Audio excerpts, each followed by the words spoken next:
Vous êtes en compagnie de Radio Taïwan International.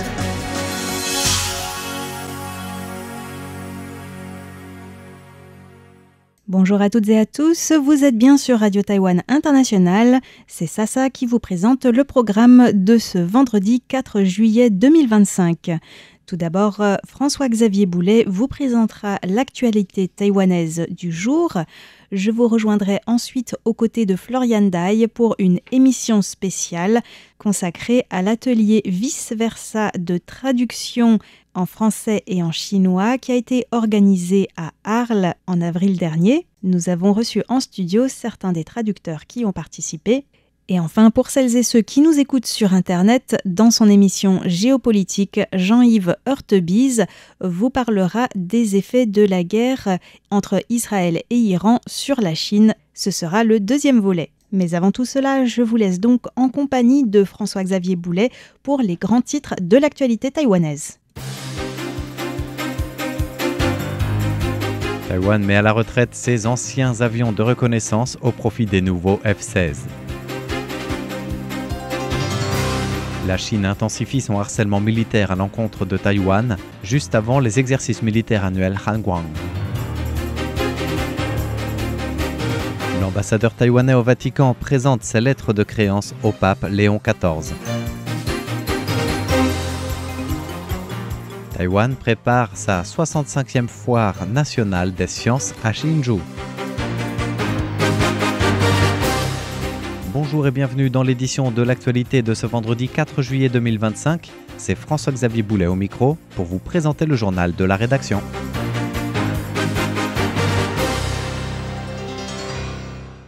Les avions de reconnaissance de type RF-5E prennent leur retraite. Les tout derniers appareils de reconnaissance RF-5E prennent officiellement leur retraite ce vendredi, marquant la fin d'un demi-siècle d'histoire pour les chasseurs F-5E dans la zone de défense aérienne de Taïwan. Une cérémonie de retrait de service a eu lieu officiellement ce vendredi 4 juillet à la base aérienne de Hualien sur la côte Est, présidée par le vice-ministre taïwanais de la Défense, Po Hong-hui. Le RF-5E est une version modifiée de l'avion de chasse F-5 avec des caméras de surveillance au lieu des équipements de radar et de tir utilisés pour les missions de surveillance, de collecte de renseignements et de secours en cas de catastrophe depuis 1998. Après un dernier atterrissage en formation de 3 RF-5E et de 2 F-5E à la base aérienne de Hualien, le vice-ministre a lu l'ordre officiel de fin de mission de la 5e escadre en charge des missions de surveillance, ajoutant que ce sont désormais les nouveaux appareils de reconnaissance F-16 qui assurent la continuité de la mission de surveillance du territoire national, mobilisée sans relâche 24 heures sur 24 pour protéger Taïwan, notamment face aux intrusions répétées et quotidiennes de la Chine dans la zone d'identification de défense aérienne, la ZIDA taïwanaise. La Chine intensifie son harcèlement militaire à l'encontre de Taïwan juste avant les exercices militaires annuels Hangguang.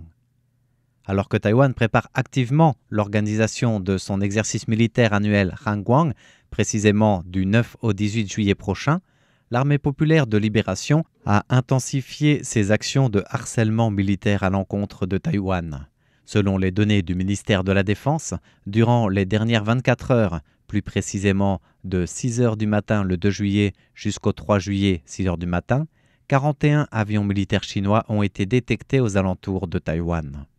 Un porte-parole du département d'État américain a par ailleurs indiqué à l'agence de presse centrale de Taïwan, CNA, que les menaces irresponsables et la pression militaire de la Chine près de Taïwan étaient menées sans aucune raison légitime et ne faisaient qu'accroître les tensions et saper la paix et la stabilité dans le détroit de Taïwan. Il a ajouté que les États-Unis exhortent Pékin à s'abstenir de toute nouvelle action susceptible de mettre en péril la paix et la stabilité dans le détroit de Taïwan et dans toute la région au sens large. L'ambassadeur taïwanais au Vatican présente ses lettres de créance au pape Léon XIV. L'ambassadeur près le Saint-Siège, Anthony Ho Chong-yi, a présenté mercredi ses lettres de créance au pape Léon XIV. En plus d'assurer le représentant taïwanais de sa prière pour la paix à Taïwan, le souverain pontife a aussi tenu à exprimer sa gratitude pour l'aide apportée par Taïwan à la communauté internationale, citant l'exemple concret de son ancien diocèse au Pérou pendant la pandémie de Covid-19. En effet, Taïwan a acheminé gracieusement des équipements médicaux à Chiclayo, un geste que le pape, qui était évêque en charge du diocèse et qui avait réceptionné en personne le don, n'a pas oublié. L'ambassadeur taïwanais a profité de l'entretien pour souligner les valeurs communes entre Taïwan et le Vatican en matière de liberté religieuse, de démocratie, de paix et de justice. En outre, dans le sillage de cette année jubilaire placée sous la vertu théologale d'espérance, Anthony Ho a proposé de renforcer le partenariat entre Taïwan et le Saint-Siège pour offrir davantage encore de soutien humanitaire aux plus vulnérables, une initiative saluée et encouragée par le pape. Taïwan prépare sa 65e foire nationale des sciences à Hsinchu. La 65e édition de cette grande foire nationale des sciences se prépare activement sur le campus de l'Université nationale Tsinghua à Hsinchu. Du 14 au 20 juillet prochain, les meilleurs projets scientifiques proposés par les élèves de primaire, collège et lycée de tout Taïwan seront ainsi exposés au grand public sous l'égide d'une sélection du ministère de l'Éducation qui a retenu cette année 445 projets sur plus de 10 000 candidatures. Selon le ministère, l'engouement des jeunes Taïwanais pour cette foire aux sciences reflète l'excellence de l'enseignement scientifique à Taïwan, régulièrement classé dans le top 3 mondial en sciences et en mathématiques. De son côté, le directeur du musée des sciences, Liu Huoqing, heureux d'accueillir la foire nationale de Hsinchu après 26 ans, se félicite de la diversité croissante des participants. Nous l'écoutons. On observe cette année une nette évolution. Il y a quelques décennies, seuls les élèves des 3 lycées les plus cotés participaient, surtout au niveau secondaire. Désormais, les lycées communautaires, les lycées techniques et même des écoles des communautés taïwanaises à l'étranger prennent part à l'exposition. Cela montre que notre initiative s'est largement diffusée, permettant à toujours plus d'élèves d'y participer. La Foire nationale des sciences 2025 de Hsinchu proposera aussi de nombreuses activités éducatives et ludiques avec l'ambition d'attirer l'attention et l'intérêt du plus grand nombre de jeunes Taïwanais pour les sciences dans leur cursus éducatif.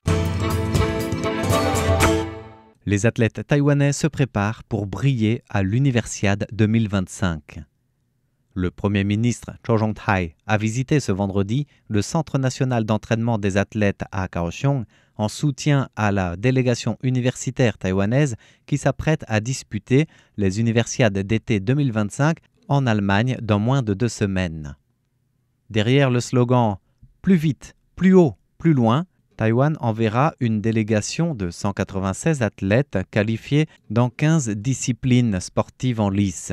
Depuis l'athlétisme, la natation, en passant par le tir à l'arc, le badminton, jusqu'au basketball, la boxe, la gymnastique, rythmique et artistique, le judo, l'aviron, le tennis de table, le taekwondo ou encore le volley en salle et le beach volley.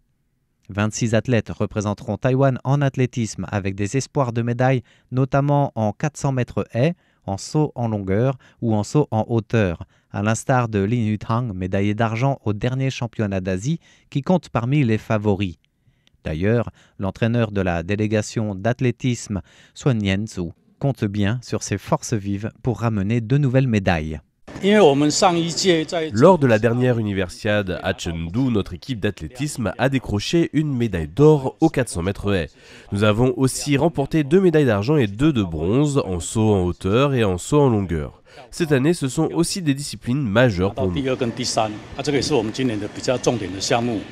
En outre, le Premier ministre taïwanais a insisté sur place devant les athlètes sur l'importance croissante accordée par l'État aux sportifs de haut niveau, rappelant la création en septembre prochain d'un ministère des sports à part entière pour améliorer les conditions de préparation des sportifs, renforcer les infrastructures, la présence de Taïwan sur la scène internationale et accueillir aussi davantage de compétitions mondiales. À noter que le président Lai Ching-te remettra en personne le drapeau à la délégation avant son départ pour l'Allemagne du 16 au 27 juillet pour l'édition 2025 des Universiades d'été. La compagnie Pepper Windmill récompensée du prix spécial de contribution aux Taipei Drama Awards. C'est donc la fondation culturelle et éducative Pepper Windmill qui a reçu aujourd'hui le prix de contribution spéciale de la toute première édition des Taipei Drama Awards. Le bureau municipal culturel de Taipei salue à cette occasion les 32 ans d'engagement artistique de la compagnie et son rôle majeur éducatif dans le rapprochement entre théâtre, société et mouvement citoyen à Taïwan. Depuis sa création en 1992, la compagnie Pepper Windmill a produit 312 pièces, offert plus de 6600 représentations qui ont été suivies par plus de 14 750 000 spectateurs. La compagnie s'est surtout distinguée pour ses spectacles ambulants pour enfants à travers tout le territoire, y compris et surtout dans les zones reculées, en coopération avec 24 autres troupes taïwanaises, et ce depuis une décennie. La mairie de Taipei a aussi tenu à souligner la contribution exceptionnelle de Pepper Windmill dans la sensibilisation aux méfaits de la drogue en milieu scolaire par le biais de représentations culturelles artistiques réalisées dans plus d'1 millier d'établissements de niveau primaire et collège.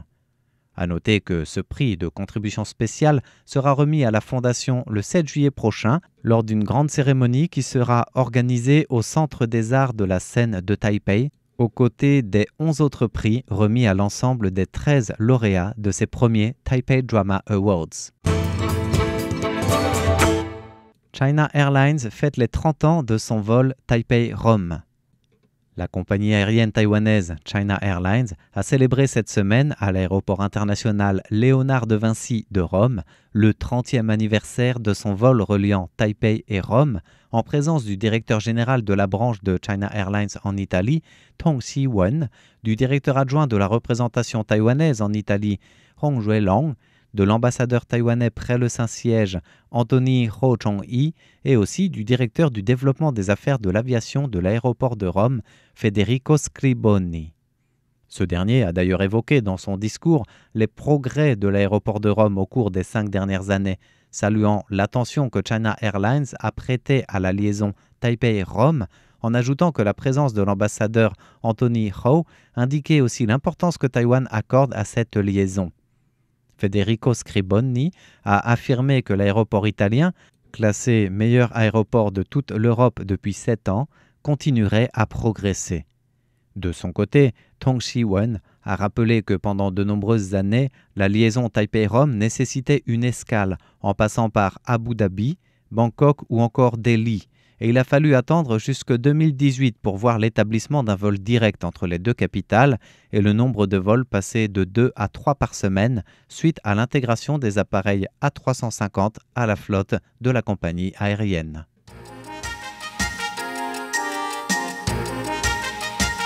Eh bien, c'est ainsi que s'achève le journal de l'information de ce vendredi 4 juillet qui vous était présenté par François-Xavier Boulet pour Radio Taïwan International. Merci de votre écoute et bonne suite de programme en notre compagnie.